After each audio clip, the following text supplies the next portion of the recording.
മന്ത്രിസഭ അധികാരമേറ്റതിന് ശേഷം ഏറ്റവും വലിയ ചർച്ച ചില നിയമനങ്ങളുടെ പേരിലാണ്. പ്രത്യേകിച്ചും മുഖ്യമന്ത്രിയുടെ സെക്രട്ടറിയായി രത്തൻ കേൽക്കറെ നിയമിച്ചതിനെ ചൊല്ലിയാണ് ഇപ്പോഴത്തെ ചർച്ചകളെല്ലാം ഉയരുന്നത്. CPIMൻ്റെ നേതാക്കന്മാരെല്ലാം ഇതൊരു വലിയ വിവാദ വിഷയമാക്കി മാറ്റാൻ തന്നെയാണ് അവരുടെ നീക്കം. കാരണം മുഖ്യ തിരഞ്ഞെടുപ്പ് ഓഫീസറായിരുന്നു കേരളത്തിൻ്റെ ചുമതലയുണ്ടായിരുന്നു രത്തൻ കേൽക്കറിന്.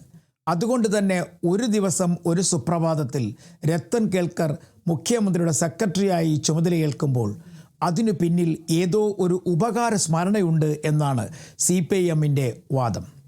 മാത്രവുമല്ല, കഴിഞ്ഞ ദിവസം ഞായറാഴ്ച അവധി ദിവസം രത്തൻ കേൽക്കർ സെക്രട്ടറിയായി ചുമതലയേറ്റത് മറ്റൊരു വിവാദത്തിനു കൂടി തിരികൊളുത്തിയിരിക്കുകയാണ്. എന്തായാലും വിഷയങ്ങൾ വലിയ തരത്തിൽ ചർച്ചയാക്കി മാറ്റാൻ തന്നെയാണ് CPIMൻ്റെ നീക്കം. കാരണം പാർട്ടി സംസ്ഥാന സെക്രട്ടറി തന്നെ പറയുന്നു, ഉദ്ദിഷ്ടകാര്യ സാധ്യതയ്ക്ക് അല്ലെങ്കിൽ ഉദ്ദിഷ്ടകാര്യം നടപ്പിലാക്കി കൊടുത്തതിന് ഒരു ഉപകാര സ്മരണയായിട്ടാണ് ഈ നിയമനം എന്നാണ്. കാരണം അവർ പറയുന്നത് തെരഞ്ഞെടുപ്പിൽ വലിയ തരത്തിലുള്ള പ്രശ്നങ്ങൾ, പ്രതിസന്ധികൾ ഉണ്ടായിട്ടുണ്ട്. അതിൽ ഏറ്റവും കൂടുതൽ പറയുന്നത് SIRമായി ബന്ധപ്പെട്ടാണ്. SIR നടപ്പിലാക്കിയപ്പോൾ വലിയ തരത്തിൽ വോട്ട് വെട്ടിമാറ്റി, അതും CPIMൻ്റെ വോട്ടുകളാണ് വെട്ടിമാറ്റിയത് ഈ രത്തൻ കേൽക്കർ എന്നാണ് അവരുടെ ഏറ്റവും വലിയ പരാതിയും ആരോപണവും.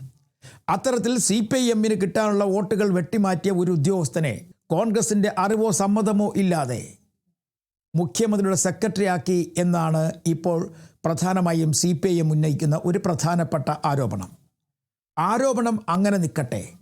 ഈ ചോദ്യം തന്നെ കോൺഗ്രസ് നേതാവായ KC വേണുഗോപാലിനോട് ചോദിച്ചപ്പോഴും അദ്ദേഹം പറഞ്ഞ മറുപടി അതെല്ലാം തീരുമാനിക്കേണ്ടത് മുഖ്യമന്ത്രി ആണ് എന്നാണ്. എന്തായാലും കാര്യം ചെറുതാക്കി മുന്നോട്ട് പോകാൻ ഉള്ള നീക്കത്തിലല്ല CPIM. വലിയ വിഷയമാക്കി മുന്നോട്ട് കൊണ്ടുപോകാൻ തന്നെയാണ് CPIMൻ്റെ നീക്കം. അതുകൊണ്ട് തന്നെയാണ് പാർട്ടി സംസ്ഥാന സെക്രട്ടേറിയറ്റും പാർട്ടി സംസ്ഥാന നേതൃത്വവും ഒക്കെ തന്നെ പത്രക്കുറിപ്പിറക്കിയതും ഈ വിഷയത്തെക്കുറിച്ച് പ്രതികരിക്കാൻ തയ്യാറാകുന്നു. പാർട്ടി ഫോറങ്ങളിലൊക്കെ തന്നെ ഈ വിഷയം വലിയൊരു ചർച്ചയാക്കി മാറ്റുകയാണ്. ഇതിൽ പ്രധാനമായും അവർ പറയുന്നൊരു കാര്യമുണ്ട്. എന്തുകൊണ്ടാണ് ധൃതി പിടിച്ച് അവധി ദിവസത്തിൽ തന്നെ രത്തൻ കേൽക്കർ ചുമതലയേറ്റത്, അതും മുഖ്യമന്ത്രിയുടെ നിർദ്ദേശപ്രകാരം? ഇത്തരം കാര്യങ്ങളൊക്കെ തന്നെ ചില സംശയങ്ങളിലേക്ക് വഴിവെക്കുന്നു എന്നാണ് CPIM നേതാക്കന്മാർ പറയുന്നത്. പ്രത്യേകിച്ചും പാർട്ടി നേതൃത്വത്തിലുള്ളവർ തന്നെ ഈ വിഷയം ഉന്നയിക്കുന്നതും. അല്ലെങ്കിൽ ഈ വിഷയം വലിയ തരത്തിൽ ചർച്ചയാക്കി ഓരോ നിയമനങ്ങളും ഓരോ വിവാദങ്ങളാക്കി മാറ്റാൻ തന്നെയാണ് CPIMൻ്റെ തീരുമാനം. പലതരത്തിൽ നടക്കുന്ന നിയമനങ്ങൾ, അതായത് മുഖ്യമന്ത്രിയുടെ ഓഫീസിൽ നടക്കുന്ന പല നിയമനങ്ങളെക്കുറിച്ചും അവർക്ക് പരാതികളുണ്ട്, അവർക്ക് ആരോപണങ്ങളുണ്ട്.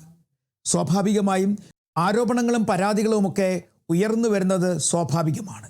എന്നാൽ ഇവിടെ ഒരു ഉദാഹരണം കൂടി ചൂണ്ടിക്കാണിക്കുന്നുണ്ട്.